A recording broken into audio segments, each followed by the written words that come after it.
आगे बात करें, झारखंड में डुमरी उपचुनाव को लेकर सियासी सरगर्मी तेज हो गई है, लेकिन अब तक उम्मीदवारी पर किसी भी पार्टी ने पत्ते नहीं खोले हैं।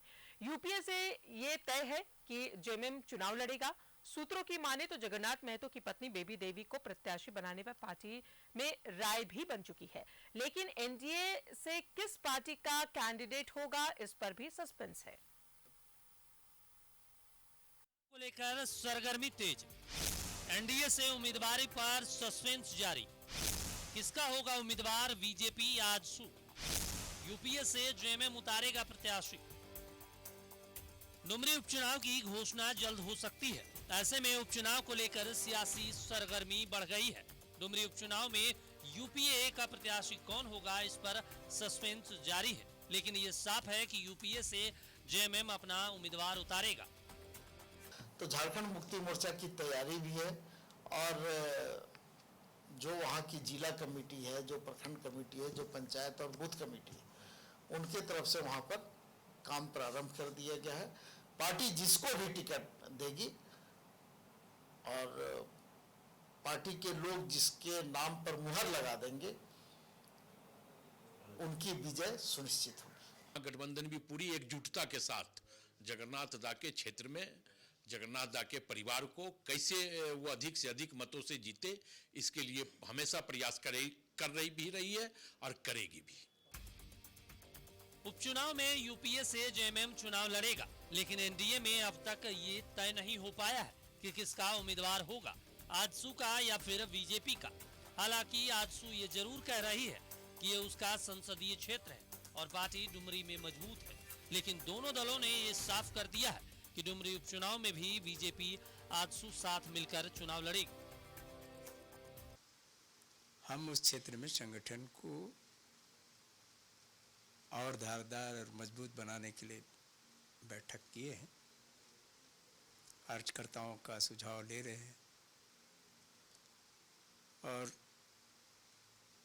जब ये होगा तो जिस तरह से विगत जितने भी उपचुनाव हुए हैं, हम लोग निश्चित तौर पर यहाँ के उपचुनाव में भी संयुक्त रूप से चुनाव लड़ेंगे।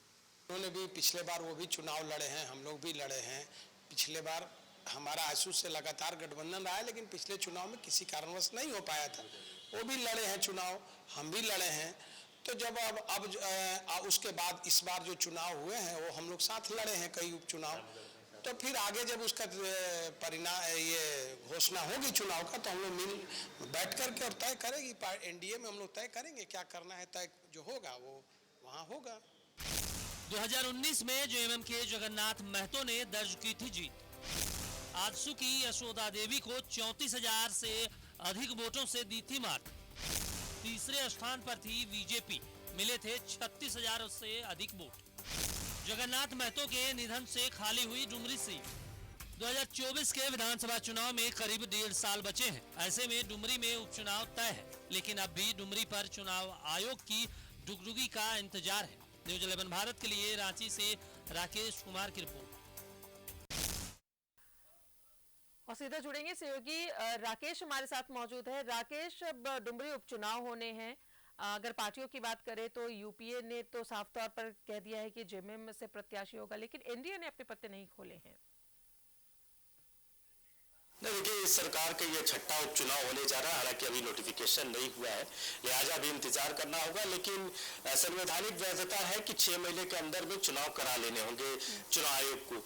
तो जब तक नोटिफिकेशन नहीं होता है तब तक आप देखेंगे कि बहुत सरगर्मी और बहुत एक तरीके से डुमरी उपचुनाव को लेकर जो सियासत होनी चाहिए उस तरीके का तस्वीर फिलहाल नजर नहीं आ रही है। जहां तक डुमरी उपचुनाव की बात है तो देखिए मुश्किल सिर्फ सत्ता पक्ष के लिए नहीं, विपक्ष के लिए भी है, यानी यूपीए के साथ साथ एनडीए के लिए भी है। अभी जो पूरी तस्वीर जो है राधा वो सस्पेंस के दायरे में है। जेएमएम की तरफ से उम्मीदवार कौन होगा, जगन्नाथ महतो के बेटे उम्मीदवार होंगे या उनकी पत्नी उम्मीदवार होगी, इसको लेकर सस्पेंस बरकरार है। हालांकि पार्टी के जो सूत्र है वो बता रहे हैं कि जगन्नाथ महतो की पत्नी को लेकर एक तरीके से पार्टी के अंदर में एक राय बन चुका है, लेकिन इसको लेकर कोई औपचारिक घोषणा अभी तक नहीं की गई है। एक सस्पेंस ये भी है कि क्या जो मधुपुर में जिस तरीके का चीजें हुई थी, यानी चुनाव से पहले ही मंत्री बना दिया गया था, तो क्या मधुपुर पार्ट 2 यहाँ पार्टी दोहराएगी या नहीं, उस पर भी सस्पेंस बरकरार है। तो कई सारी चीजें हैं जो अभी भविष्य के गर्भ में है। दूसरी तरफ अगर आप एनडीए की बात करें तो 2019 में दोनों पार्टियां चूंकि अलग अलग लड़ी थी, बीजेपी और आजसू अलग अलग लड़े थे, तो दोनों ने अपना उम्मीदवार दिया था और लगभग जो वोट था लगभग 35-36 हजार के आसपास दोनों दलों के उम्मीदवारों को वोट मिला था। तो दोनों के अपने अपने दावे हैं। हालांकि जो आजसू है उनका दावा इसलिए भी मजबूत है क्योंकि वो जो कंस्टिट्यूएंसी पड़ता है लोकसभा का, वहाँ गिरिडीह कंस्टिट्यूएंसी है और वहाँ के जो सांसद है चंद्र प्रकाश चौधरी वो आजसू से है। तो इस वजह से आजसू अपनी दावेदारी को वहाँ मजबूत बता रहा है। यह कह रहा है कि पूर्व में भी वो चुनाव लड़ चुके हैं और उपस्थिति अच्छी थी। तो दावेदारी जरूर बताई जा रही है और आप देखेंगे कि रामगढ़ में जिस तरीके से आजसू को जीत मिली तो उसका कॉन्फिडेंट का जो लेवल है वो कहीं ना कहीं हाई है और यही वजह है कि डुमरी को लेकर अभी से ही आजसू ने अपनी दावेदारी मजबूत कर रखी है। दूसरी तरफ बीजेपी का कहना है कि जब तक नोटिफिकेशन नहीं होता है तब तक इस रणनीति क्या होगी पार्टी का, पार्टी किस तरीके से चीजों को लेकर आगे बढ़ेगी, उम्मीदवार कौन होगा, आजसू का होगा या बीजेपी का होगा, ये तमाम चीजों पर बैठ के होंगी और उसके बाद चीजें जो है फाइनलाइज होंगी। तो अभी पूरी जो तस्वीर है डुमरी को लेकर राधा वो सस्पेंस के साये में है। कहीं कोई चीजें क्लियर नहीं है, लेकिन इतना जरूर है कि नोटिफिकेशन जैसे होता है चुनाव को लेकर तारीखों का जैसे ऐलान होता है उसके बाद सरगर्मी कहीं न कहीं बढ़ जाएगी और विपक्ष के लिए थोड़ा मुश्किल इसलिए है क्योंकि उनका जो ट्रैक रिकॉर्ड है उपचुनाव का अगर आप देखें तो एक रामगढ़ को छोड़ दें तो बाकी जो 4 उपचुनाव हुए, चाहे आप मधुपुर की बात कर ले, दुमका की बात कर ले, बेरमो की बात कर ले, तो इसमें विपक्ष को हार मिली है। तो उस तरीके से प्रेशर कहीं ना कहीं है कि डुमरी में जीत दर्ज की जाए, लेकिन रामगढ़ से सफलता जरूर मिली आजसू को और उसी सफलता का ये असर है कि डुमरी पर आजसू जो है वो अपनी पकड़ को मजबूत बता रहा है। तो अब वहां से बीजेपी का उम्मीदवार होगा या आजसू का उम्मीदवार होगा ये तस्वीर साफ नहीं है। मैं बार बार इसलिए इस बात को कह रहा हूं कि जब तक नोटिफिकेशन नहीं होता है, बैठकों का दौर शुरू नहीं होता है, तब तक दोनों धड़ों में चाहे यूपीए की बात कर ले या एनडीए की बात कर ले तस्वीर कहीं साफ नहीं है। राजदार बिल्कुल। अब अगर चुनाव आयोग की बात करें तो क्या लगता है कब तक नोटिफिकेशन जारी हो सकता है राकेश? देखिए, संवैधानिक वैधता है 6 महीने के अंदर में जहां भी सीट खाली होती है वहां चुनाव करा लिया जाता है। तो इस लिहाज से भी देखें तो अभी 2 महीने से ज्यादा का वक्त ही हुआ है, तो अभी 4 महीने का वक्त है। अब इस बीच में कब नोटिफिकेशन जारी होता है ये देखना होगा, लेकिन इतना जरूर है कि नोटिफिकेशन जारी होने के साथ ही तस्वीर जो है डुमरी को लेकर उसकी जो सियासी तपिश है वो आपको महसूस होने लगेगी। फिलहाल ये जरूर है कि जो दिवंगत जगन्नाथ महतो के जो बेटे हैं वो लगातार उस क्षेत्र में सक्रिय है, चुनाव प्रचार प्रसार कर रहे हैं। हालांकि उनकी उम्र को लेकर कई तरह के सवाल भी उठ रहे हैं कि उनका उम्र जो है वो चुनाव लड़ने को लेकर जो होना चाहिए वो नहीं है। तो इस वजह से उनकी पत्नी जो है बेबी देवी, अब उनका भी नाम आ रहा है।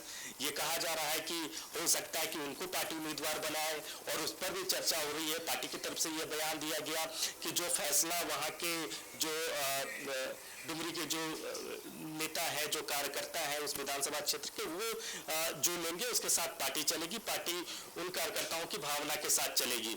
तो और इस बीच लगातार मुख्यमंत्री से उनकी पत्नी हो या दिवंगत जगन्नाथ महतो के बेटे हो, उनकी मुलाकात भी हो रही है।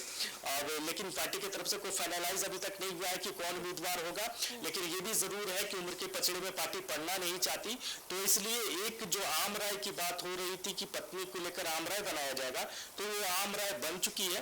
पार्टी से हरी झंडी का इंतजार किया जा रहा है। कुछ दिनों के बाद आप देखेंगे कि तस्वीर जो है डुमरी को लेकर साफ हो जाएगी। राजदा, चलिए, बहुत बहुत शुक्रिया राकेश आपका तमाम जानकारियों के लिए। तो डुमरी उपचुनाव को लेकर सरगर्मी तेज है, लेकिन नोटिफिकेशन का इंतजार है। हालांकि अभी किसी भी पार्टी ने, चाहे वो एनडीए हो चाहे यूपीए हो, कौन उम्मीदवार होगा इस पर मुहर नहीं लगाई है।